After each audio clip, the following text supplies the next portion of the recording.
الحمدللہ یہ میری گل افشانیاں تیسری کتاب ہے طنز مزاح پر۔ اس سے پہلے بھی 2 کتابیں شائع ہو چکی ہیں۔ پہلی کا نام شوخی تحریر ہے، دوسری دیکھنا تحریر کی لذت، اور یہ تیسری گل افشانیاں ہیں۔ میں نہایت خوش قسمت ہوں کہ مصطفیٰ کمال صاحب نے اس کی رہنمائی فرمائی، اور زندہ دلان وہ پلیٹ فارم ہے الحمدللہ جہاں سے ناچیز لوگ بھی آ کے اپنا نام کما لیتے ہیں۔ مجھ جیسی ناچیز کو انہوں نے یہاں بلا کر میں سمجھتی ہوں بہت بڑی عزت افزائی فرمائی ہے۔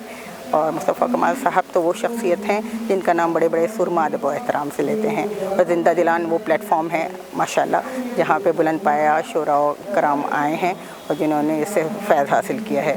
میں سمجھتی ہوں کہ یہ جو تہذیبوں کا سنگم کہلانے جانے والا شہر ہے، موتیوں کا شہر ہے، وہ یقیناً جواہرات کی عزت جانتا ہے، اس کی قدر و قیمت جانتا ہے۔ یہی وجہ ہے کہ ہم جیسے چھوٹے موٹے لوگ بھی آ کے اپنے آپ کو کچھ کم سے کم کچھ تو سمجھنے لگ جاتے ہیں، اور بالخصوص یہ انہی کا فیض ہے کہ ہمیں اتنا اعتماد بخشا ہے کہ ہم لوگ کچھ صاحب تصنیف بننے کی جرأت رکھنے لگے ہیں۔ ڈاکٹر مصطفیٰ کمال صاحب کے بارے میں آپ کی کیا تاثرات؟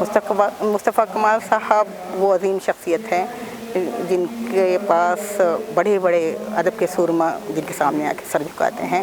انہوں نے بہت سارا کام ادب کی ترویج کا کام، طنز و مزاح کی ترویج کا کام اس پلیٹ فارم سے کیا ہے، اور میں نے خود کئی دفعہ دیکھا ہے کہ لوگ ترستے ہیں کہ محترم مصطفیٰ کمال صاحب ان کو دعوت دیں اور وہ کسی طرح سے زندہ دلان کے پلیٹ فارم پر آ جائیں۔ وہ تو باقاعدہ منتیں بھی کیا کرتے ہیں کہ ہم مفت آنے تیار ہیں، لیکن ان کا معیار اتنا اعلیٰ ہے کہ وہ بہت کم کسی کو اس نہج پہ بلاتے ہیں۔